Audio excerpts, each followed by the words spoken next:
بسم اللہ الرحمن الرحیم۔ السلام علیکم۔ روزانہ واقعات سننے کے لیے اس چینل کو سبسکرائب کریں۔ حضور اکرم صلی اللہ علیہ وآلہ وسلم شب معراج میں بیت المقدس کی طرف جاتے ہوئے مصر کے قریب ایک مقام سے گزرے تو انہیں نہایت ہی اعلیٰ اور زبردست خوشبو آنے لگی۔ آپ صلی اللہ علیہ وآلہ وسلم نے حضرت جبرائیل علیہ السلام سے پوچھا کہ یہ خوشبو کیسی ہے؟ جواب ملا کہ فرعون کی بیٹی کی باندی مشاطہ اور اس کی اولاد کی قبر سے آ رہی ہے۔ پھر حضرت جبرائیل علیہ السلام نے اس کا قصہ بیان کیا کہ مشاطہ فرعون کی بیٹی کی خادمہ تھی اور وہ خفیہ طور پر اسلام لا چکی تھی۔ ایک دن فرعون کی لڑکی کو کنگھی کرتے ہوئے اس کے ہاتھ سے اتفاقاً کنگھی گر پڑی۔ وہ اٹھانے لگی تو اس کی زبان سے بے ساختہ بسم اللہ نکل گیا۔ اس پر شہزادی نے کہا کہ تو نے آج عجیب کلمہ بولا، رب تو میرے باپ فرعون ہی ہیں، تو پھر تم نے کس کا نام لیا ہے؟ اس نے جواب دیا، فرعون رب نہیں بلکہ رب وہ اللہ ہے جو مجھے اور تجھے اور خود فرعون کو روزی دیتا ہے۔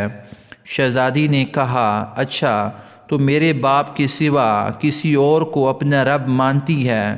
اس نے جواب دیا، ہاں ہاں، میرا تیرا اور تیرے باپ کا سب کا رب اللہ تعالیٰ ہی ہے۔ شہزادی نے اپنے باپ سے کہلوایا۔ وہ سخت غضبناک ہوا اور اسی وقت اسے برسر دربار بلا بھیجا اور کہا، کیا تو میرے سوا کسی اور کو اپنا رب مانتی ہے؟ مشاطہ نے کہا کہ میرا اور تیرا رب اللہ تعالیٰ ہی ہے جو بلند اور بزرگی والا ہے۔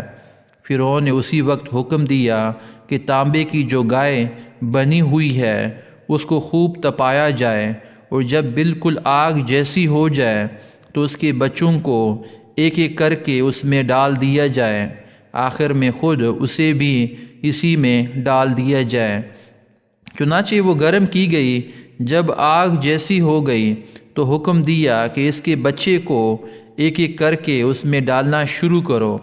اس نے کہا، بادشاہ ایک درخواست میری منظور کر لے، وہ یہ کہ میری اور میرے ان بچوں کی ہڈیاں ایک ہی جگہ ڈال دینا۔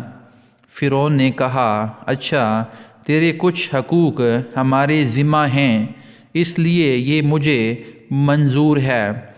اس کی دونوں بچیاں اس کی آنکھوں کے سامنے اس میں ڈال دیے گئے اور وہ فوراً جل کر راکھ ہو گئے۔